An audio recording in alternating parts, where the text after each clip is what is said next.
होती है, जो रात को नौकरी करते हैं, उन लोगों को लाइपोमा के बढ़ने के चांसेस बहुत ज़्यादा होते हैं, क्योंकि लाइपोमा जो बढ़ता है वो एसिड से ज़्यादा बनता है, बात दोष से ज़्यादा बनता है। जिनकी बॉडी में ज़्यादा एसिड बनता है या जिनकी बॉडी में बहुत ज़्यादा बात बनता है, ऐसे लोगों का लाइपोमा बढ़ने के चांसेस बहुत ज़्यादा रहते हैं। मैंने देखा है कि जिन लोगों की रात को ड्यूटी रहती है उन लोगों के चेहरे पर भी लाइपोमा होने लगते हैं, उन लोगों के पैरों पर भी लाइपोमा होने लगते हैं, और बहुत सी ऐसी जगह जहाँ पर लाइपोमा और लोगों का नहीं होता है उन लोगों का लाइपोमा होता है। तो कोशिश करें, अगर आपको लाइपोमा है तो नाइट ड्यूटी वाला जॉब या अपना कैरियर ऐसा ना चुनाव करें जिसमें आपकी नाइट ड्यूटी आपको करना पड़े।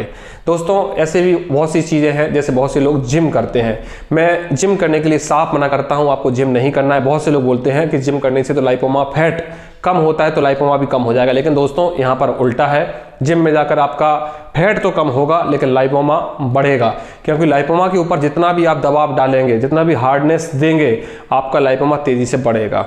हाई प्रोटीन डाइट आपको नहीं करनी है, बहुत ज़्यादा अंडे, बहुत ज़्यादा चने, बहुत ज़्यादा नॉनवेज, बहुत ज़्यादा सप्लीमेंट दोस्तों बिल्कुल नहीं खाना है, क्योंकि सप्लीमेंट हमारी बॉडी एक्सेप्टेबल नहीं बनती है। हमारी बॉडी नेचुरल प्रोटीन को एक्सेप्ट करती है, और जो सप्लीमेंट होते हैं वो आर्टिफिशियल प्रोडक्ट होते हैं, कम मात्रा में एकदम से प्रोटीन देते हैं। तो हमारी बॉडी प्रोटीन उतना ही एक्सेप्ट करती है जितना उसको ज़रूरत है, उससे ज़्यादा फिर हमारी बॉडी में साइड इफेक्ट होते हैं और लाइपोमा में प्रॉब्लम होने लगती है। ऐसा नहीं है कि सबको साइड इफेक्ट होता है। जिन लोगों की बॉडी में लाइपोमा की प्रॉब्लम है उन व्यक्तियों को प्रॉब्लम होती है।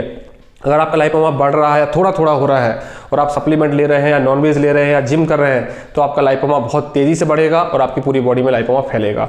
बहुत से लोग बोलते हैं कि डॉक्टर ने बोला है कि जिम करिए, जिम से ही हुआ है और जिम से ही ठीक होगा। तो दोस्तों, इस गलतफहमी में मत करिएगा।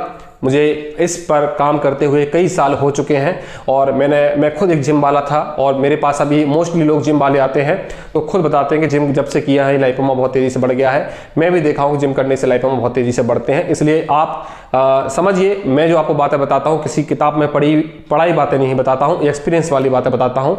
हज़ारों लोग ट्रीटमेंट करवा रहे हैं, हज़ारों लोगों के एक्सपीरियंस है मेरे पास, मेरे खुद के अनुभव है। इसलिए मैं जो बताता हूँ वो एक्सपीरियंस वाली बातें बताता हूँ, किसी से पढ़ाई बातें, किसी से सुनी बातें आपको नहीं बताता हूं। इसलिए जिम के बारे में सोचना बंद कर दें। हाँ, आप नॉर्मल एक्सरसाइज कर सकते हैं, वर्कआउट कर सकते हैं, पीटी कर सकते हैं, गेम्स खेल सकते हैं। दोस्तों, लाइपोमा में जो सबसे बेस्ट चीज़ है, अगर आप योगा नहीं करना चाहते, रनिंग नहीं करना चाहते हैं, तो आप गेम खेलिए। सबसे बेस्ट गेम लाइपोमा के लिए फुटबॉल, क्रिकेट, वॉलीबॉल, स्विमिंग, ये जो गेम खेलते हैं उन लोगों के लाइपोमा बहुत तेज़ी से ठीक होते हैं। क्योंकि जिन लोगों के लाइपोमा में मैं रिव्यू डाला हूं, मैंने देखा अधिकतर वो लोग प्लेयर्स हैं, खिलाड़ी हैं, और उन लोगों के लाइपोमा में रिजल्ट, मेरी दवा का रिजल्ट बहुत तेज़ी से मिलता है। तो आप भी कोशिश करें कि आप इस तरह के गेम खेलें, फिर आपको योगा की भी ज़रूरत नहीं पड़ेगी, आपको रनिंग की भी ज़रूरत नहीं पड़ेगी, अगर आप इस तरह के गेम्स आप खेलते हैं।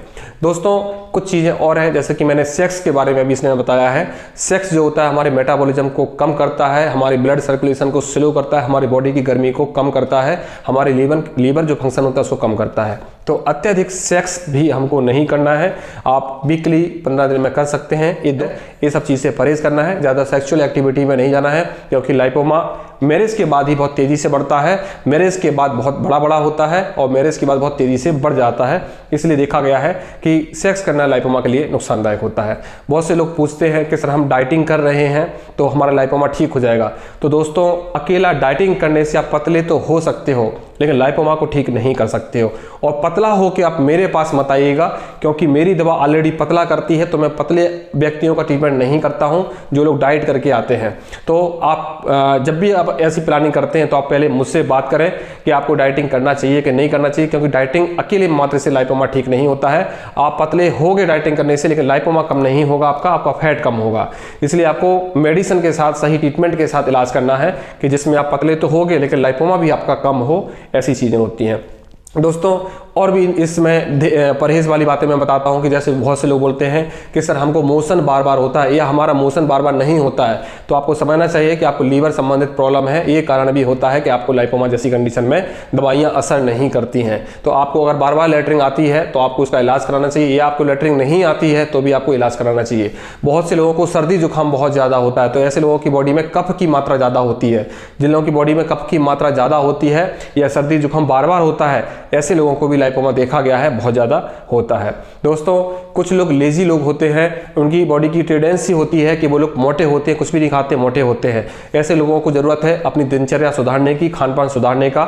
ऐसे लोगों को भी डाइट करना चाहिए, फाइबर डाइट ज़्यादा लेना चाहिए, फैटिंग राइटिंग नहीं करना चाहिए, तो उसमें फ़ायदा मिलता है। दोस्तों सबसे पहले आपको अपने डेयरी फूड बंद करने होंगे। जो दूध से बनी हुई चीज़ें हैं, जो नॉनवेज वाली चीज़ें हैं, वो सब आपको बंद करना होगा। फिर कब स्टार्ट होगा, मैं आपके रिजल्ट को देखते हुए आपको स्टार्ट करवाऊंगा, लेकिन स्टार्टिंग में ये सब चीज़ें परहेज करनी होगी। बिना परहेज के आप लाइपोमा को ठीक नहीं कर सकते हैं, क्योंकि मैंने देखा है कि मेरे कौन से पेशेंट ठीक होते हैं और कौन से पेशेंट ठीक नहीं होते हैं।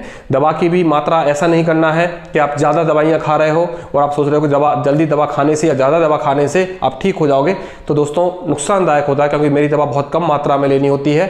अगर आप उसको ज़्यादा बढ़ाओगे तो आपको केवल नुकसान होगा। बहुत से लोग मेडिसिन के साथ ड्रिंक भी करते हैं, तो जो लोग ड्रिंक करते हैं वो लोग मेरी दवा को बिल्कुल ना लें, क्योंकि ड्रिंक करने वाले लोगों को मेरी दवा नुकसान करती है, लीवर में प्रॉब्लम करने लगती है। तो कभी भी ऐसी गलती ना करें।